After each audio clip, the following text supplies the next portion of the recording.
I'm really excited to have you all for this session by Pooja Manek, which is called Get Pissed Off and Use It as Creative Inspiration. And I am personally really excited for this session. So to give a quick introduction about Pooja. So Pooja is a true innovator and one of the founding members of Talented Agency. She has previously worked as a creative director at Dentsu Web Chutney and is an alumnus of Maika Ahmedabad. Her work has been recognized by numerous industry awards, and we are fortunate to have her share her insights and expertise with us. So she will be presenting on the topic, and we'll be entertaining audience questions towards the end. So now over to you, Pooja. Thank you so much, Swapnil. You're very kind. Hi, everyone. I am Pooja. I'm a founding member and creative at Talented. I am a full-time cat mom and a part-time writer. My cat wouldn't agree with that. But anyway, today's topic, something that I only realized a few years ago, that is my very, very active emotion, which is anger.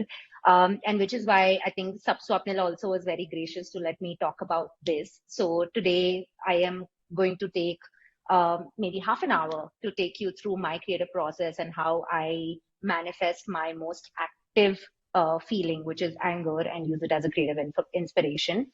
All right. So the topic is getting pissed off. What is getting pissed off, right?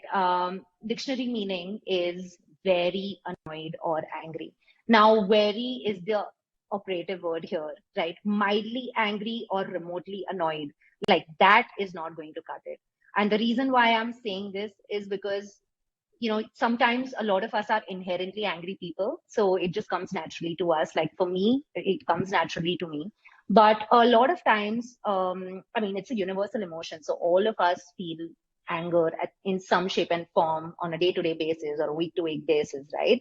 But over the course of several years, I have started realizing that anger has had a bad reputation for no reason.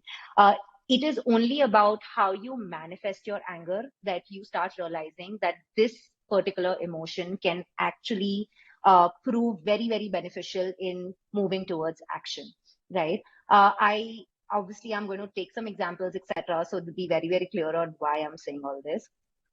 So anger without action is just an ugly emotion, right? You can be angry, you can punch a wall, and you can sit with that anger at your desk and not do anything about it. But when you actually think about it and try to do something about it, is when your anger actually has power.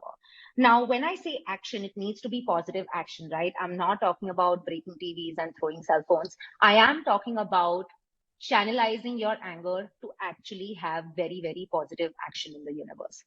Right now, this is particularly how I have always functioned in life, and I've only made sense of it a few years ago, where I started researching more on how I can utilize my anger in better ways. Now, think of this Venn diagram, right? On a day-to-day basis, there are so many things that start pissing you off, right? The world is pissing you off, the industry, and when I say industry, it is advertising industry because that's where I work. The world is pissing you off, the advertising industry is pissing you off, society is pissing you off, the creativity levels of people are pissing you off. Everything on a daily basis, something or the other starts pissing you off, right? What is my most active emotion? Anger, right? So every time anything, whether it's a piece of news or whether it's a piece of work or whether it's a brief, anything that pisses me off, I actually sit with it and start thinking, what about this is triggering me, right? Let me give you an example. Like, for instance, when there was this entire conversation around abortion laws in the US, right? I'm in India and this has nothing to do with me. But still, being a woman, it matters to me, right? That every woman has the sort of right and autonomy when it comes to her own body. And that started pissing me off, right?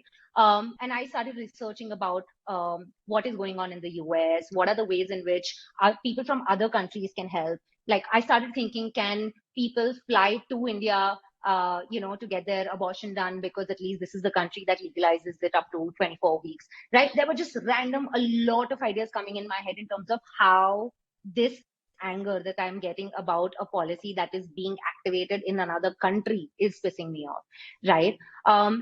This is just about how the world pisses me off. But on a day-to-day basis, when I'm working, there are a lot of things that piss me off, and how I actually manifest it in my creative work is something that we will see soon.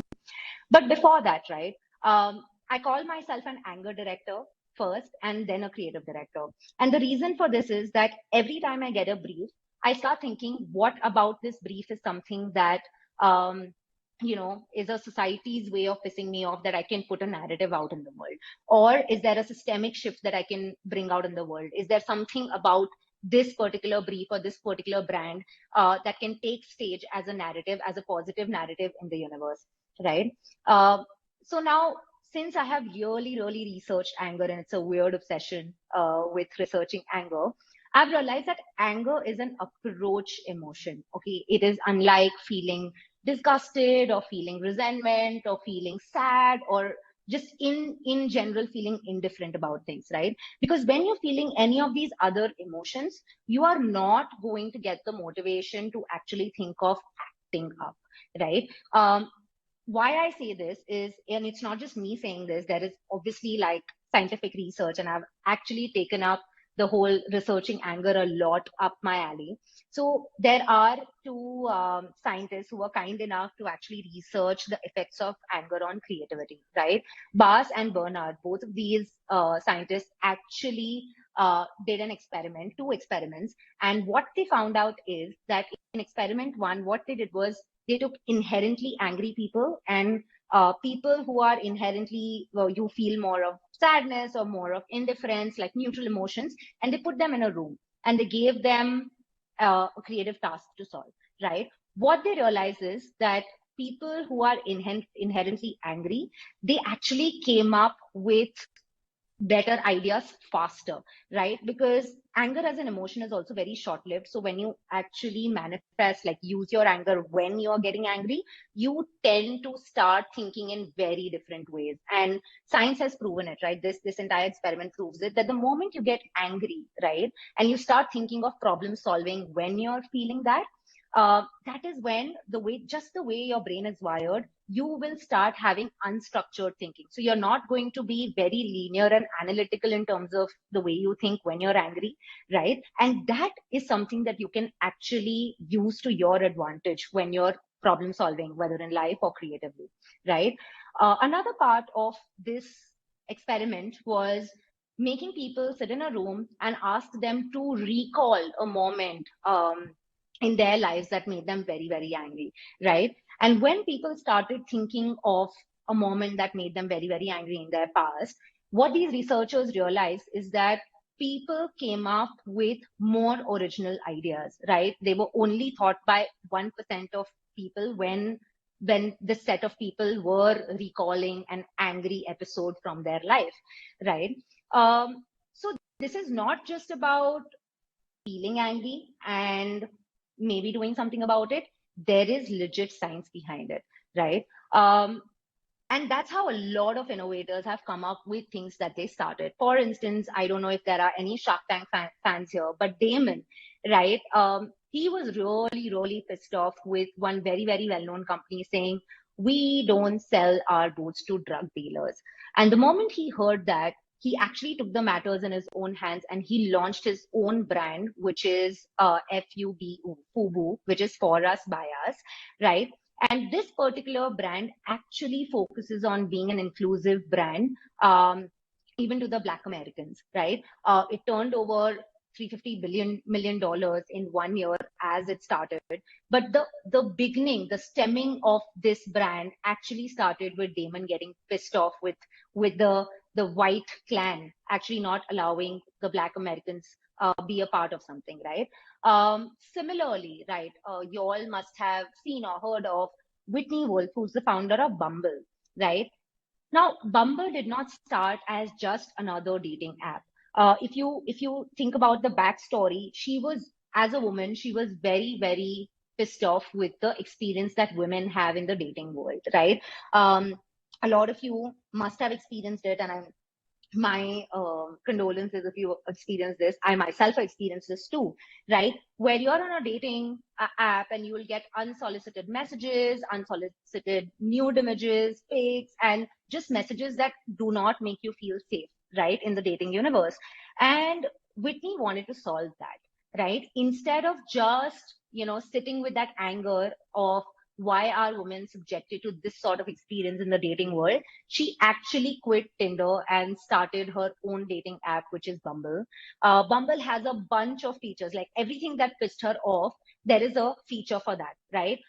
There is a feature where, I mean, all of you know about the make the first move, right? Which is women are the first people who can make the move on Bumble, and only after that is when your match can text you, right? That's also one problem. Another is that they have this auto pixelate feature, right? If anyone, even if you've matched with someone and they are going to send you an image or anything, right?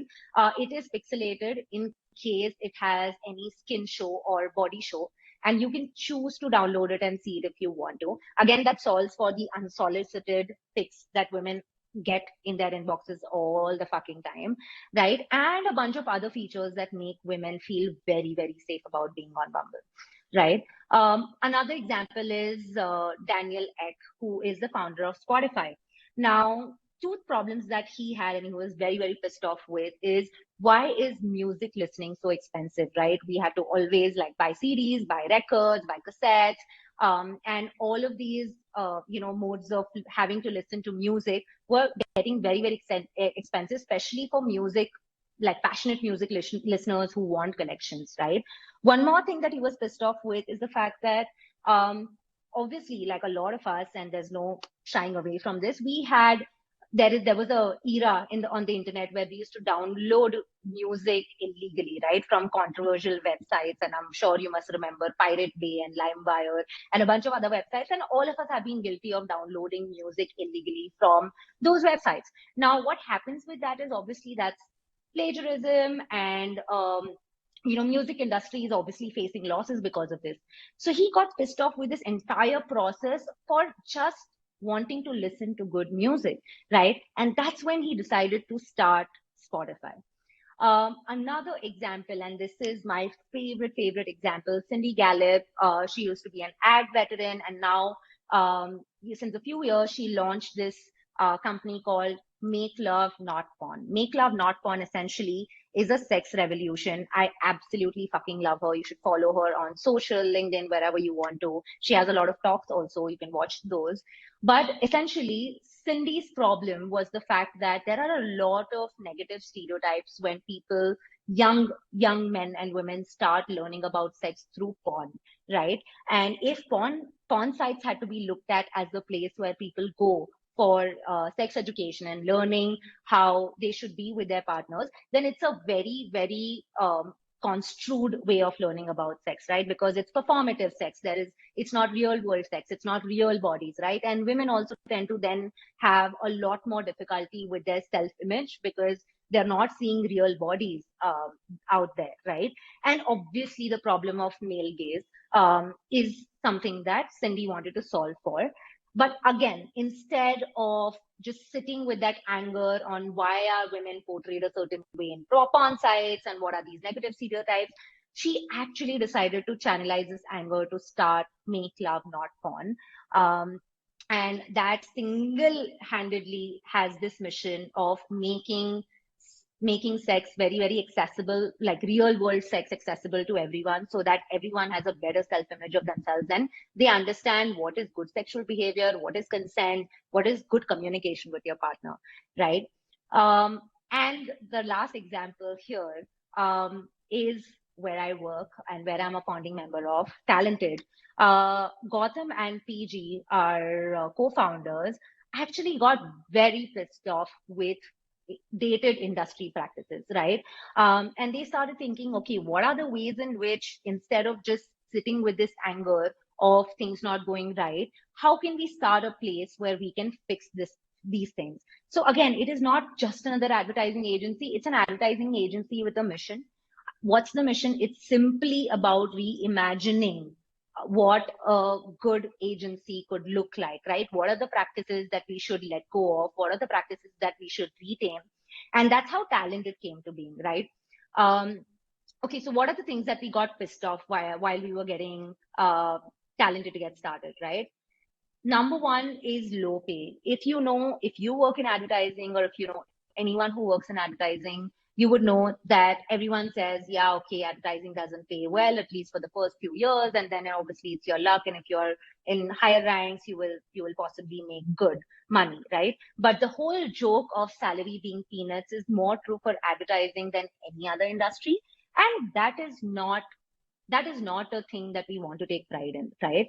And which is why at Talented, we decided to have better starting salaries, right? The moment you have better starting salaries, you're actually giving even the junior most person reasonable money to live a good life. What that has as a ripple effect is that they can actually concentrate on working on better pieces instead of just constantly being worried about how they will live in a metro city or wherever they were moving for work, right? Apart from that, one very, very interesting initiative that both Gautam and PG have taken with advertising with Talented is, you so far, even if you're the best employee, even if you're the best creative on the floor, you will still only be paid your salary, right? And with your promotion, etc., whatever happens, that's all you get, right? So you are actually not getting the bang for your buck and the bang for your value, even if you are completely committed to your work and to your place of work, right? And which is why they introduced ESOPs. And the thing is, ESOPs as a concept is not alien to different industries, right? Like the tech startups, everyone has ESOPs.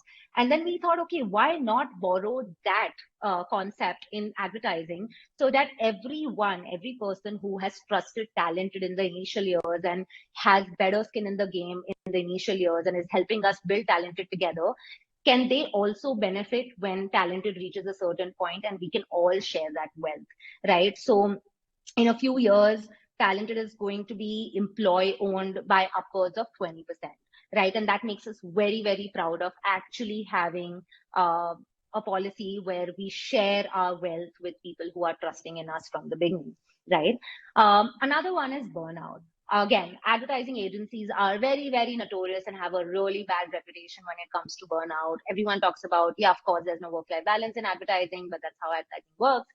But the problem is, we are also the same people who make campaigns about mental health and work life balance and what it is to have sustainable working environments. And we actually, put brands in a better spotlight when it comes to making campaigns for them. But we are not looking within, right? If there is actual burnout in advertising, if there is mental health crisis in advertising, we should be the first ones to change that about our own industry before making any mental health campaigns for other brands. And I have also been very guilty of doing that, right? And which is why we're Talented.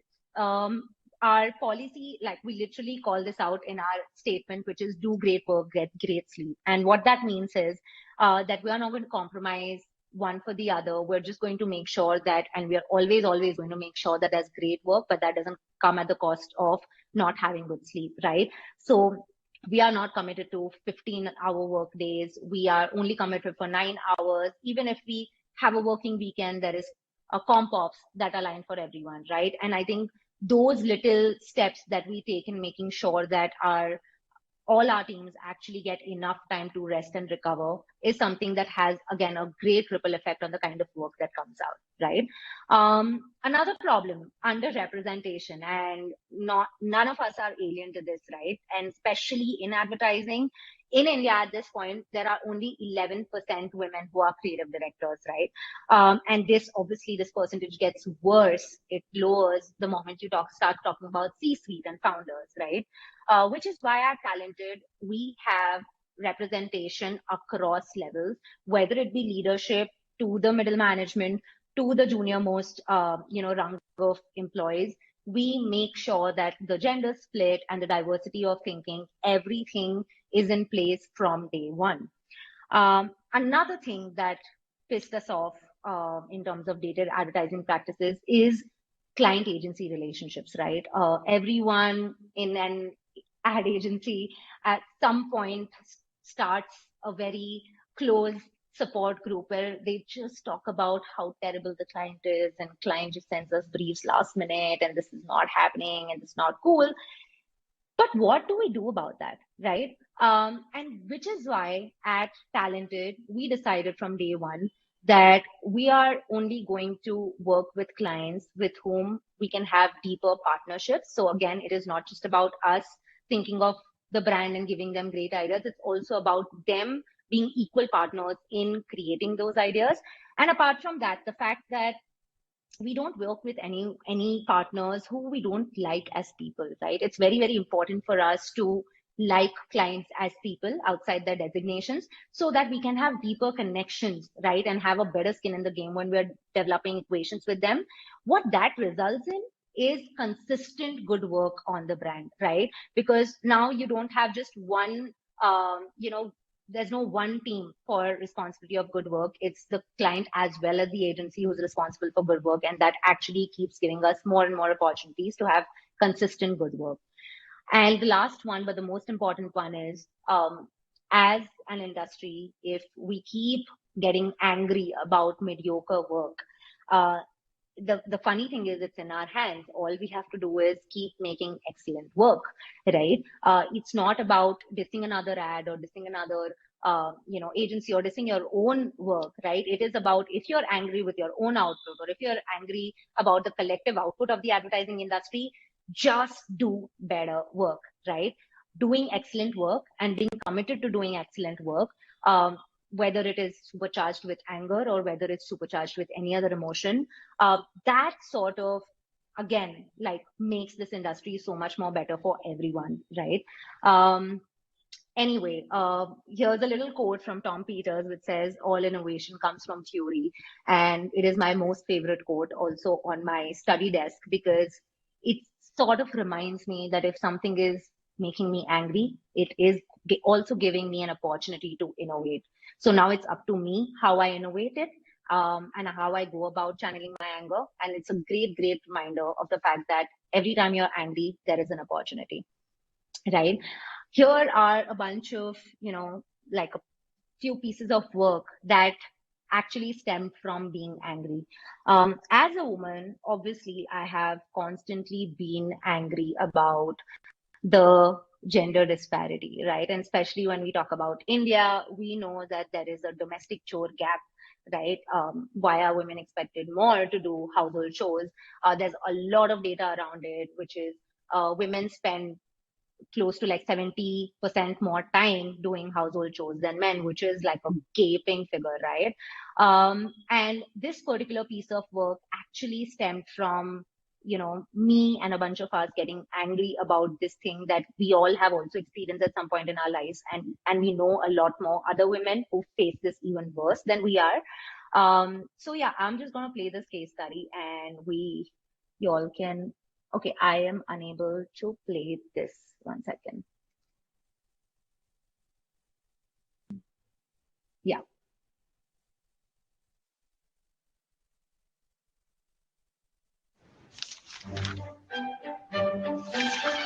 Kofta is not at all Indian. Stop using table salt in your cooking.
Chef 1, make sure you're wearing the left ear pod. And Chef 2, wear the right one.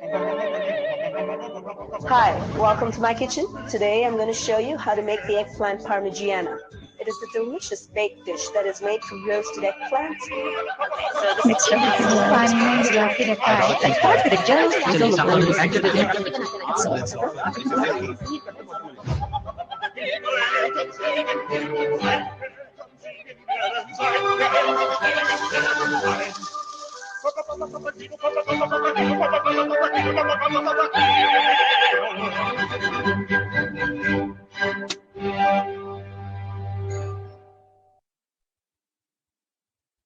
Okay, all right. So that was Better Half Recipes. I also follow this Instagram page. Okay, it's called Award for Good Boys, and I absolutely fucking love that page. The fact that men are celebrated for doing the bare minimum itself is so infuriating, right? And especially when you live in India, you know, like out of conditioning and just how boys and girls are raised. Obviously, we have gender roles, right? And every time I get pissed off with something like that, I start thinking of which brand and what kind of idea can solve for that in some sense, right? It is not going to completely change the world 360, but it's pieces like these that sort of make me realize that if I have a responsibility in this world, it comes from my values, and work that is driven by my values is actually gives me more purpose in advertising, right? We all in advertising are, you know, like guilty of always having like a little bit of, you know, our own selfish touch to what we do, right? It reflects our values, it reflects what really matters to us, it reflects our point of view, right? But the good thing is that brands are a great medium to to make change, right, and to drive change. And I think more and more brands are realizing that as a responsibility. So as an advertising person, as a creative, and as a woman in the advertising industry, it is a brilliant time, and it's a very refreshing time for me to keep thinking of what makes me angry and how I can drive change with maybe a piece of work, right? There is another example. One second. Kofta is not at all Indian. Okay, this shouldn't be playing again. But yeah, okay, so this is another example, and this is the work that made us win at Cannes last year like crazy, right? We won 4 Grand Prix and a lot of lions for this. But all the metal and shining things apart, what is really interesting is that this idea came to being when PG Aditya, the CCO of Talented, the co-founder of Talented, he was watching this documentary called Empires of Dirt, right? And this is him watching this at night, having dinner, having a chill time, just watching this documentary called Empires of Dirt, where he started. It's a wise documentary. You all should watch it whenever you do have the time. And when he started watching this, he started getting angry about the fact that you know, London has, like, the British Museum has robbed India off and so many other countries of their very historical and cultural artifacts, and they are benefiting from it by putting it in their own museum when it doesn't even belong to them, right? Why have they not returned these artifacts, and how are they benefiting from these artifacts? And he got so angry that at some point after watching the documentary, he's just like, you know, called me and a bunch of others, and he was just like, guys, have you seen this documentary? Do you know the number of artifacts that are there in the British Museum? Do you even know the value that it has? And da da da da da. And he was so angry about this whole thing. And it is beautiful, right? It is absolutely fucking beautiful that something like that moved him to an extent where he said, I am going to take it upon myself to think of an idea that actually brings this to life, brings that in the conscience, in the national conscience, in the world conscience of people, where people start thinking and questioning why these artifacts are not being returned, right? Again, I'm just going to quickly play this, and you all can ask me questions at the end about this. The British Museum is a public institution dedicated to human history, art and culture. Come discover over 80,000 works from around the world, here in London. You are now viewing the Guigal Shield. Captain James Cook was a British event. We're now looking at the Guigal Shield, which was taken from my people.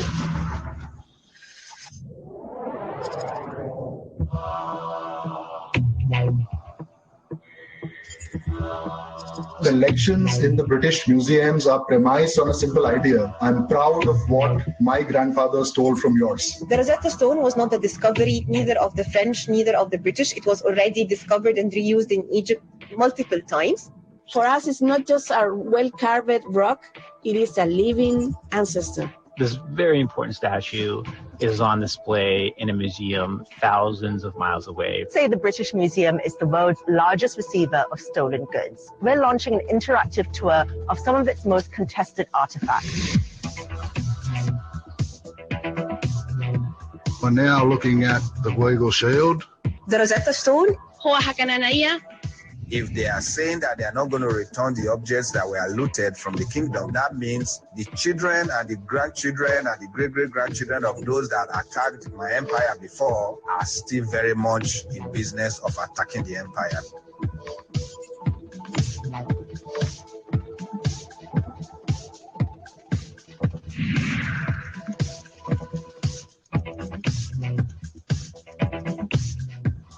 Museums around Europe are slowly realizing that exhibiting items taken by force hundreds of years ago from other countries is kind of gross. And it's about time. We can't change the past, but we can change how we engage with it in the present.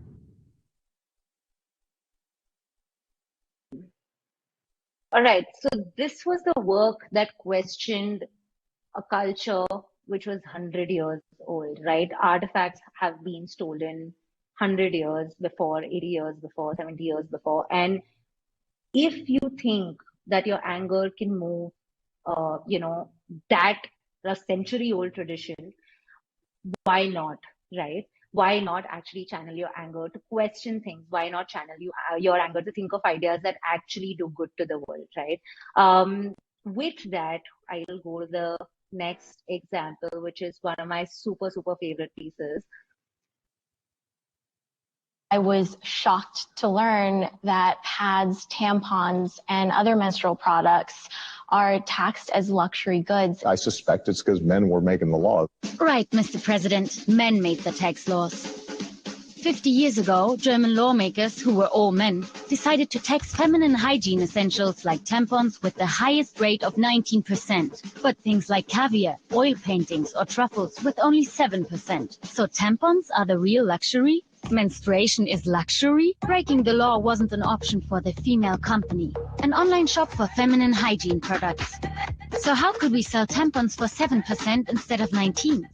We outsmarted the law with the law itself by selling tampons packaged as a book, because books are also only taxed with 7%. Hello to the tampon book, a book that is a packaging for tampons to save taxes, a book that is a provocative message of existing gender inequality in our tax system. The book sold out within a day, the second edition within a week. It put the unfair tax system on the agenda of national and international media. 1650 Euro Steuern zahlt jede Frau in ihrem Leben nur für Tampons. We sent the tampon book to all politicians in parliament. Germany's largest drugstore chain decided to sell the tampon book. The petition on change.org got more than 150,000 signatures. A broad alliance of influencers, media, and politicians increased the pressure on the government. With success. On the 7th of November 2019, the German parliament abolished the tampon tax once and for all. Zukünftig wird für Tampons und andere mit der monatlichen Periode verbundene Hygieneprodukte endlich statt 19% der verminderte Mehrwertsteuersatz von 7% gelten. Therefore, the tampon book is the first advertising campaign to cause a change in German law. All right. First advertising campaign to change German law. The moment you hear the gravity of that situation, the moment you realize that your point of view and your idea can actually change a law, can actually change a policy at a country level, right? Those are the moments that I personally live for, where I know that if something's getting me angry and if there is an idea that can change something about it, even by a little bit, and obviously if it changes the government policy, nothing like it, which is why I keep channeling my anger for the things that really, really matter to me. The next one is... I was shocked to learn that pads... All right. Now, it's not just ideologies that need to piss you off, right? It's not just about your point of view and your values through which you decide what you get angry on. Sometimes you have external factors, right? Sometimes it is the budgets that sort of piss you off, right? Sometimes clients come with a great brief but they don't have the money, to have like a big idea or a great activation. In those moments, again, like naturally, I tend to get very angry thinking, buddy, this is such a great brief. Can I please get a little bit more money, to think of a bigger idea? But I think that is the moment where if you're feeling angry about you not getting enough monies, that's when you start thinking more, right? That becomes your unfair advantage. In like the lack of resourcefulness actually becomes an advantage where you start thinking of better ways of executing something and thinking of something that might not require as much money, but is a brilliant idea nonetheless. That recently happened when we got a brief from Clear Trip for one of their sales, which is the Big Billion Day sale. And they came to us and they gave us a fabulous brief, but just as a challenger brand, and they are not a big travel brand, right? They are a small, not so big traveling app. What they said is that we're a challenger brand. We do not have the monies to own all the pages during Diwali on a newspaper when a Flipkart and an Amazon and everyone, actually spends a lot of money, like millions and millions of dollars to actually get that ad space. They were very clear that we don't have that kind of money. So how do we still get eyeballs for our own sale, but we don't have that kind of money? So can you help us still break that, right? And here's what we did for them. All big e-commerce players host their Diwali sale, from eye-popping discounts to interest-free EMIs. This time they expect Diwali sales to surpass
All right. You saw how we tried to like outsmart the biggest brands with actually lesser money. Our ad was on 11th page, but we still tried to make the best bang for that buck, right? Still getting 11th page and still making more noise than the brands that have taken the front pages, the first 10 front pages by giving a lot of money, right? So again, effects of getting pissed off are really, really good.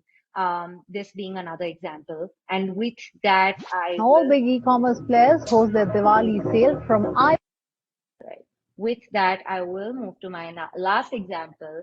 Again, a beautiful example on how even without a brand, you can still channel your rage. Now, here's Francesca, Lawson, and Ali, they are partners. And Francesca is a freelance writer. And she also has been guilty of putting out Women's Day campaigns and posts where it is just about having a woman smiling and laughing, and there's a nice mugshot, and every company talks about, okay, we empower women, we empower our employees, and we are all for women, and this is how we're helping women, right? But what no one is questioning is that company doing enough for the women who are working there, right?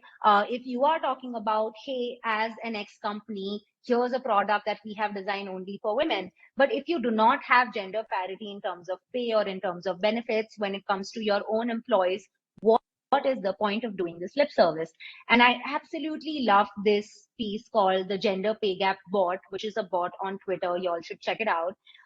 What Ali and Francesca did is that they realized that in the UK, every company that is, say, above 250 employees has to reveal data around pay on a public forum. What they did was they took this data from the public forum and they designed the Gender Pay Gap Bot, where any company that's listed on that forum, if they tweet with a hashtag IWD, which is International Women's Day, or they use the hashtag women empowerment, or they use the hashtag equity, equality, diversity, equality, inclusion, all of these hashtags, right? What they did was any company actually tweeting with that, this pay gap bot is going to instantly identify this tweet and automatically pull data from that platform and retweet with the actual data on what is the gender pay gap when it comes to the employees, the women and men employees in this particular company. This actually blew up so much that a lot of companies who were running their Women's Day campaigns and then being called out by the Gender Pay Gap bot, they started deleting their tweets, they started deleting their posts, because they obviously were embarrassed with the fact that they are being called out, right? And the fact that their lip service is actually being called out. And I think this is a brilliant, brilliant example of sometimes, you can just do, an activation just by yourself. You can actually solve the problem in the way you want it without a brand waiting for a brand to actually have an intervention, right? In this case, Francesca and Ali developed a bot, but, if there is something that pisses you off, and if there is a way that you can think of activating to solve it, it can go to million different directions, right? It doesn't have to come from waiting for a brand to say yes to an idea, right? You all should definitely check Gender Pay Gap Bot. They have been doing this for 2 years in a row during Women's Day, and it is brilliant to see even the biggest companies being called out for their lip service. Yeah, okay. With that, this is something that touches the nerve for a lot of us, especially creatives. People are paying money to actually not see ads, right? Subscriptions are killing what we do for a living. We actually spend 9 hours a day making ads, and people just have to pay money to, get rid of it and not watch it. And that is very, very disheartening. And for me, actually, it is very, very infuriating that what are we not doing good as an industry? Why are we not creating good ads as an industry so that people don't look at it as an intrusion, but instead people start looking at it as an entertainment, as a mode of communication that is really beneficial for them, right? And here are the stats, like, too many ads are annoying or irrelevant. 51% of people have voted for that. There are too many ads on the internet. 50% people have voted for that. And it obviously infuriates me as a person in advertising industry who spends close to 9 hours making ads. It is not cool that people do not have a good image of advertising in general, right? What is the solution for that? I can just sit back and think of, okay, not my problem if people are not liking my ads. It's their problem. Or what I can do is I can really take it upon myself, get angry with my own output of work, and get angry and make sure that anything that I put out there, anything that I create with the team as well, is worth watching, worth noticing, and people genuinely enjoy it, right? Or it sort of brings a mindset shift in them, right? So the solution is simple: make better ads, right? I'm not saying this just as a philosophy. We also just recently during Valentine's Day tried to put out a Valentine's Day for a film for Swiggy. It's called Wrong Address. It is a 2 minutes 49 seconds long film, right? And obviously, naturally, the questions that are popping in your head are also that if humans now have attention spans as small as 6 seconds, why the fuck did we decide to put a 2 minutes 49 second film out there, right? And to be honest, it was a little intimidating to think that the duration might work against us. But our point of view on that was the fact that we are actually going to give a lot of fucks about the craft of that film. We are going to give a lot of fucks about how entertaining and engaging that film is till the very last minute. And that actually worked out in our favor because it actually gave us the highest retention rate, for any video work that we have put out as an agency for a film that is, again, 2 minutes 49 seconds long, right? And that is the beauty about you also taking accountability of things that sort of piss you off earlier, right? If you start getting pissed off with people not wanting to see ads, just fucking make better ads. Get angry with your own self, get angry with your own creative standards, get angry with your own approach to advertising. And then you can actually channel that anger to make better work and put better work out in the universe, right? Last part on how I turn my emotion of anger into determination. The first point is having a point of view. Please have a fucking point of view on anything that matters to you. You really should sit down and think of what are the things that matter to you? What are the things that trigger you? What are the things that you would want to change, right? If you live through your life and go through this life, just being super neutral about and indifferent about this world, you are not going to do any fucking thing that is actually of any value. And I'm sorry to put it that way, right? But what are your values? For me, it's different. For you, it could be different. For someone else, it could be sustainability. For someone else, it could be, parity, gender parity, right? Which is, it's for me.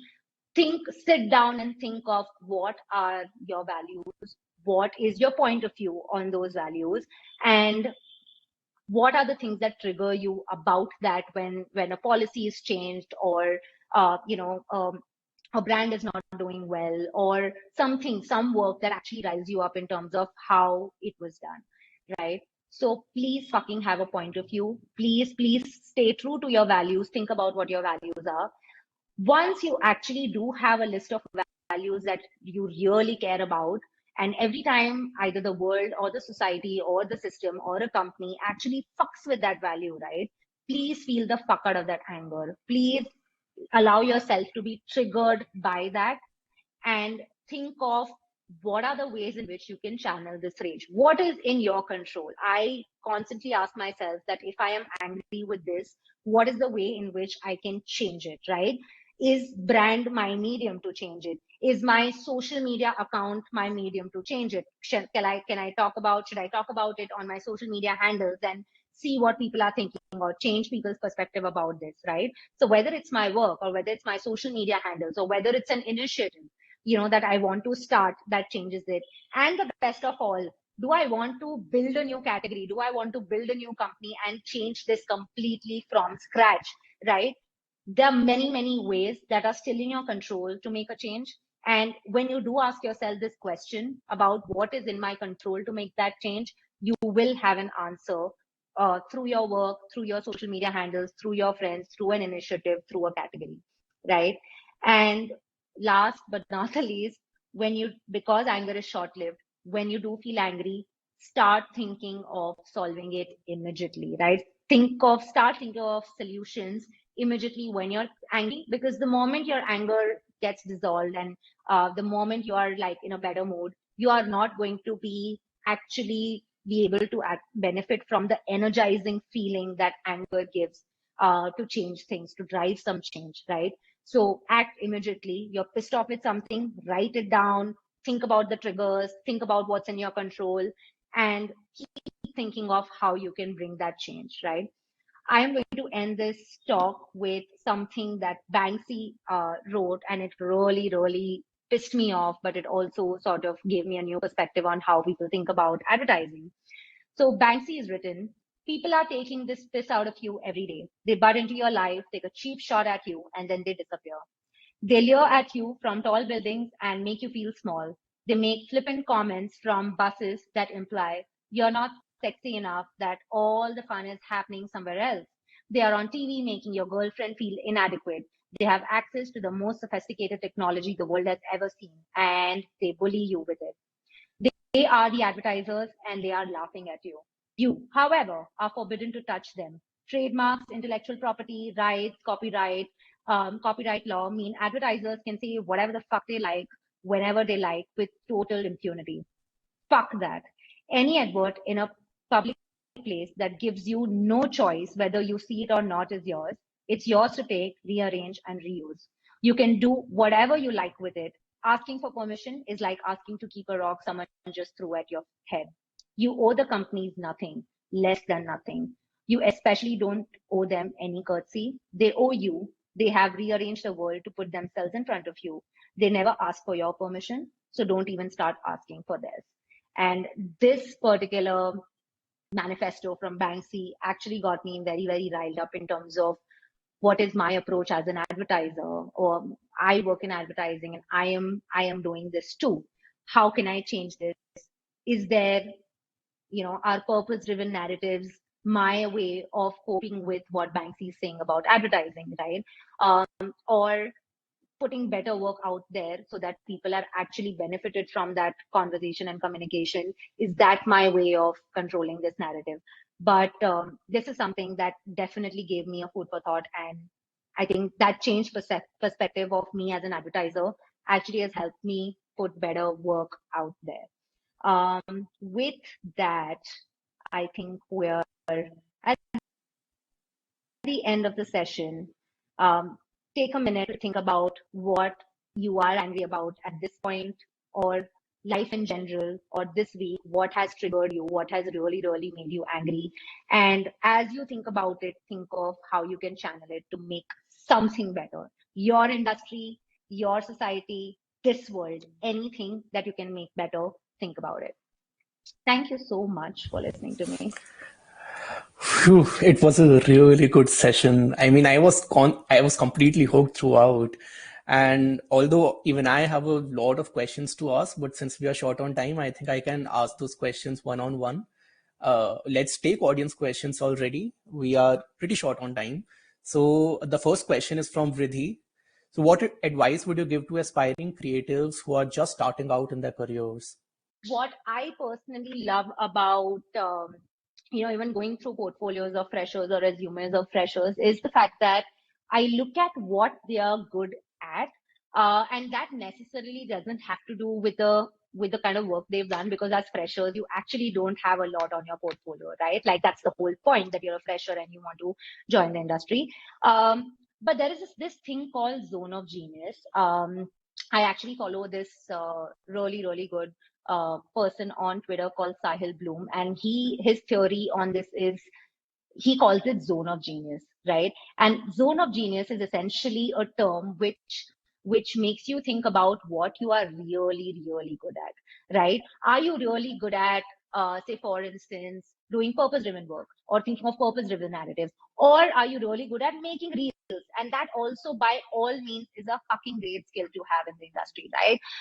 Or are you really like a Twitter queen, as they call it, right? What is your zone of genius? And I think that needs to come out in your cover letter. I am a fan of cover letters, especially for freshers. I would 100% recommend writing cover letters, whether it's 3 paragraphs or 4. Please write cover letters to bring your personality out, to let us know what really matters to you. Let us know what kind of work really excites you, right? It can be global work by Burger King for all I care. But it is very, very important for me to know your point of view on advertising, your point of view on what's happening in the world. What is it that actually moves you, right? What sort of work that you want to put out. So please write cover letter. 100% recommend that. We actually, I mean, personally have hired like 2 people right out of cover letters, right? I have not given them a copy test. I said, oh my God, this girl is fire with her opinions, and I would love to have her in my team just because of her point of view, right? Everything else, I may train her to like figure, but this is something that I absolutely love about her. Also, feel free to add, if you have a YouTube channel, add it. If you have a very, very good Twitter account where you keep putting your point of view across, whether it's funny tweets or whether it's, whatever, point of view tweets, put that, right? If you have a very interesting Instagram account where you're like, hey, I want to show Pooja that I make really good reels, I have like fabulous transitions in my reels, put that. There is absolutely nothing that you need to be ashamed about once you know that this is your zone of genius and this is what no one else, or maybe there'll be very few people who can compete with you on this skill set. As long as you know that, if you're self-aware enough for that, put it out in your cover letter, drop links, and 99 out of 100 times you will get hired because of that.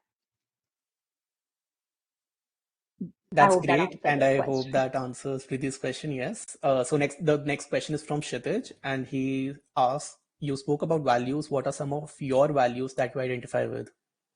All right. As if it was not evident, definitely, I'm such a, I call myself a lived experience creative. Okay, which means that I am so much in touch with everything that happens around me that I think I start building, my appetite of doing work through what is happening around me.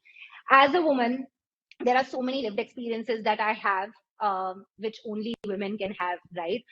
Which is not a badge of honor, which is actually quite sad that there's just so much that goes on with us. That for me personally, anything that has to do with equity and inclusion, right, is very, very close to my heart. I think the moment I feel unfair in my life with anything, right? I start channeling that to do better work and to put those sort of narratives out in the universe, right?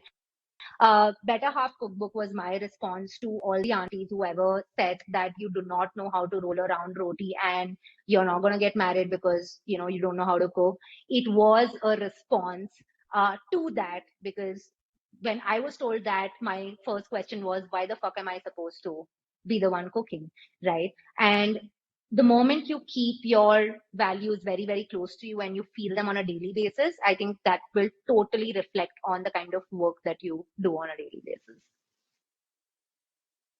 So moving on, Bhavtosh asks, advertising involves a lot of client work and it's essential to align with the vision of the client.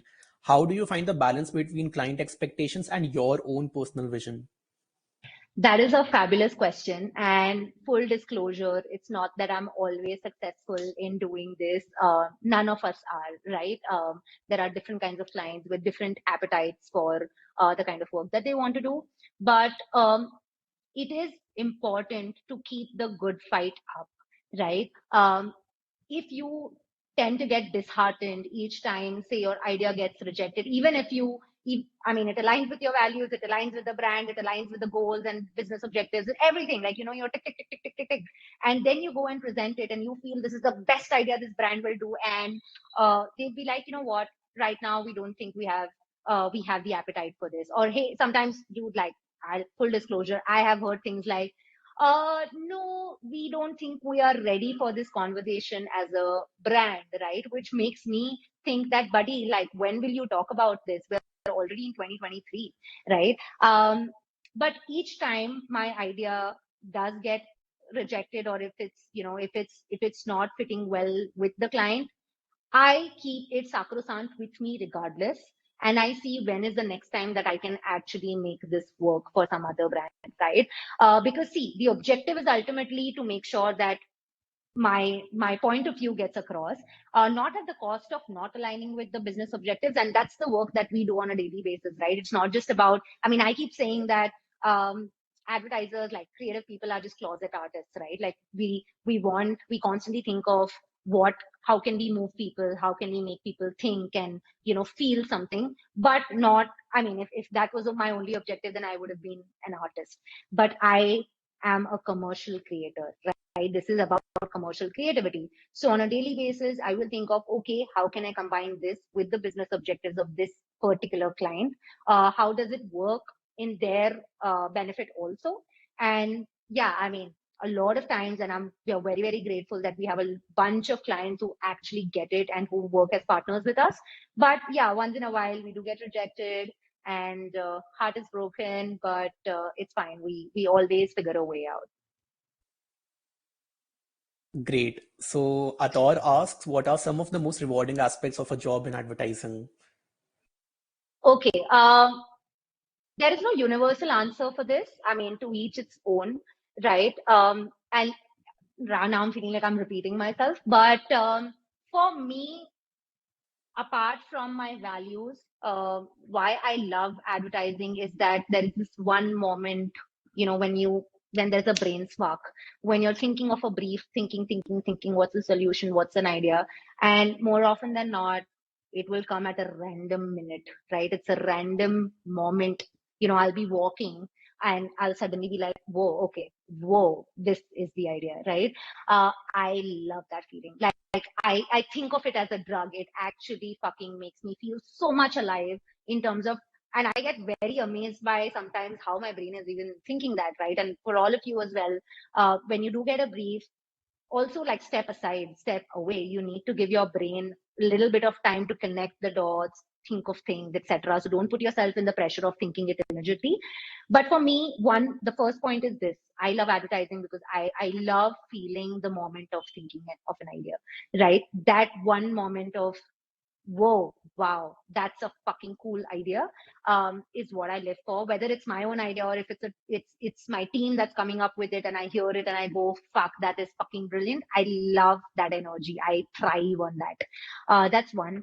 And the second one, which I'm again repeating myself, is that I also look at brands to put out my own point of view across at their cost, but not at their cost in terms of their cost of like not benefiting from it, but like their cost as in money, right?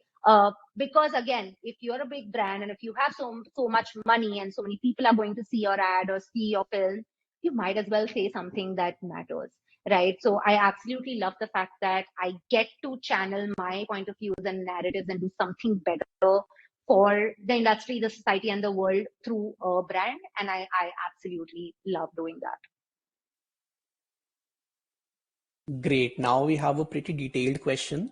So Priyal Okay. asks, hey, thank you for the session. It was really insightful. I had two main questions. First, why just anger?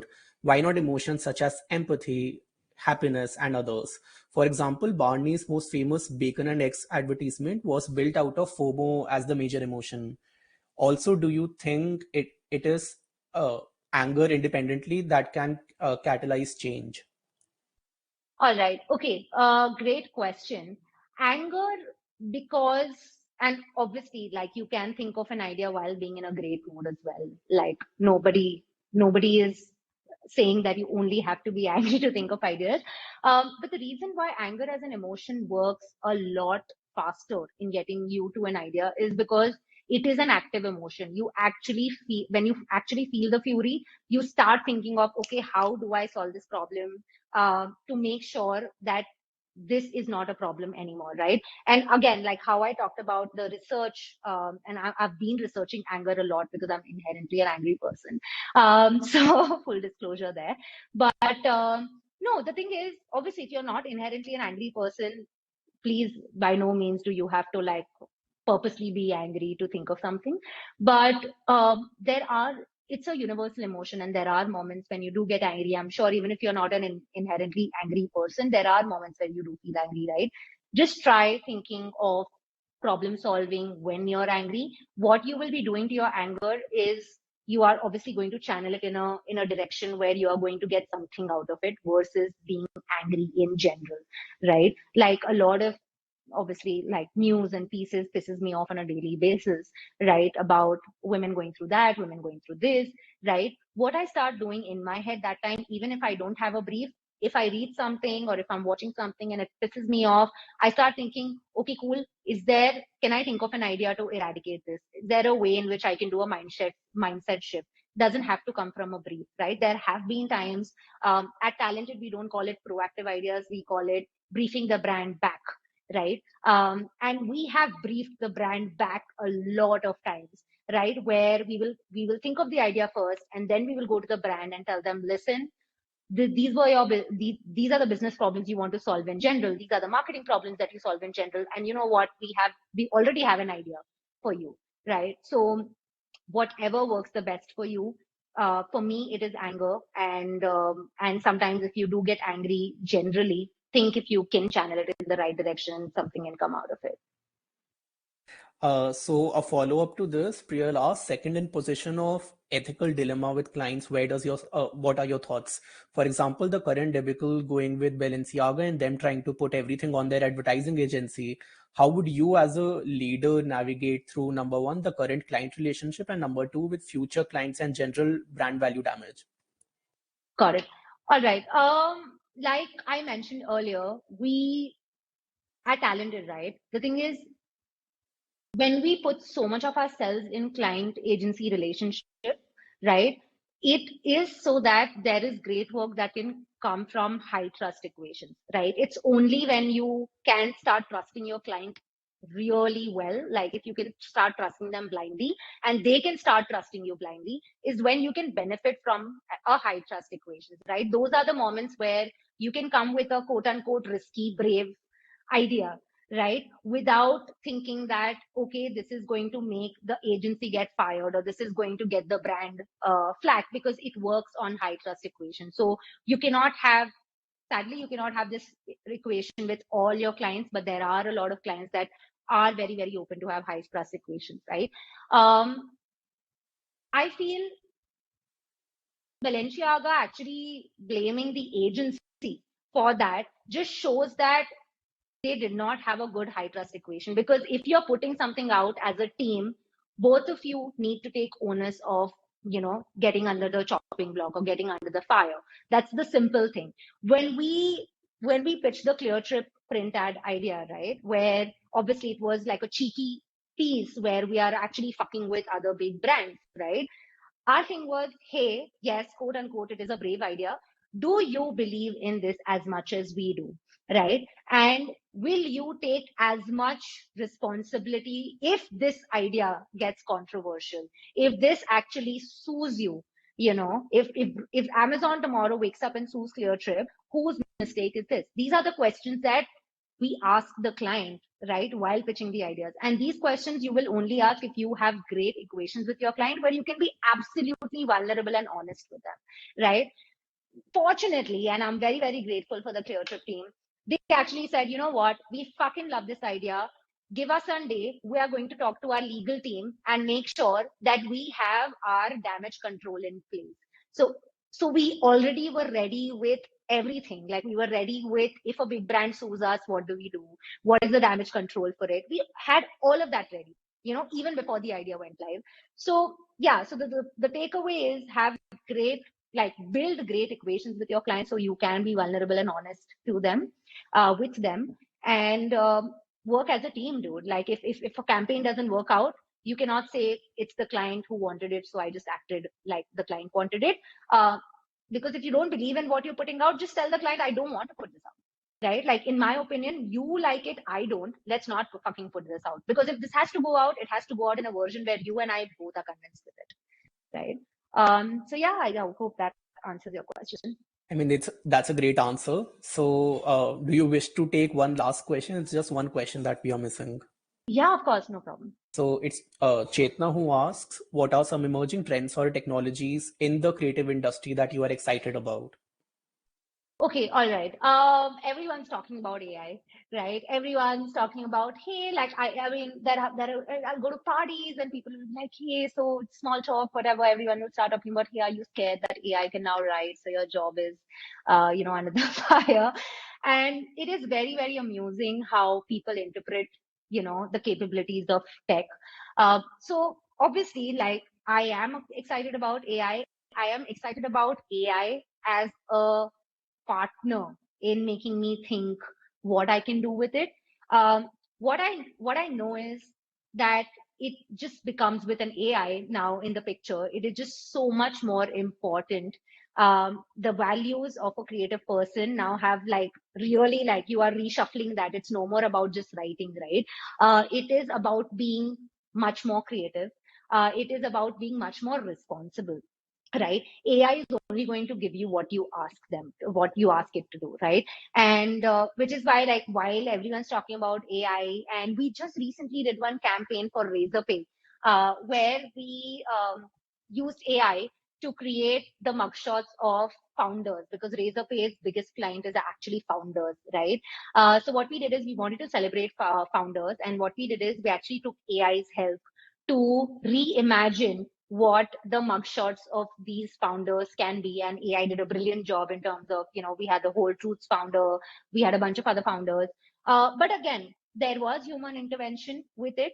And the way we looked at it is using AI to better the creative process and the creative output, but that is not the tell all or do all of, the creative process.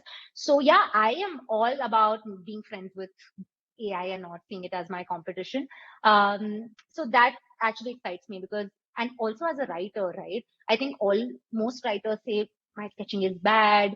I can't, can an art person help me visualize this, because मुझे तो draw करना ही नहीं आता है, मुझे Photoshop ही नहीं आता है, right? And I think those excuses now are not a part of the process, because God damn it, I can actually get on Midjourney and create something with prompts, right? To give an idea of, okay, this is the sample visual of where it can go, right? So yeah, fucking excited about AI, fucking excited about how it can, better our creative process in general. But yeah, that's pretty much about it. That's well said. I mean, people won't have any bahanas to give anymore. They can't be like, Ah. I can't do this anymore.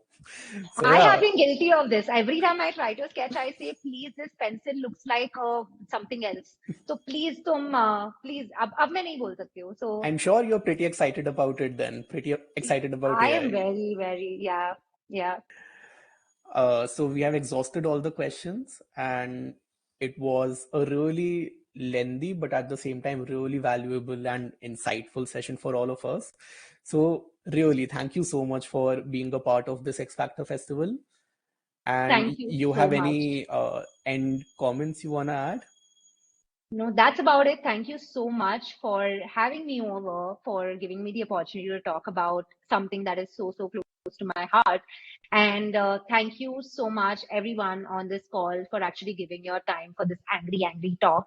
But I hope it helped you in some shape and form. And please have a fucking point of view in life, and please get triggered by it. I can't, stress enough on that.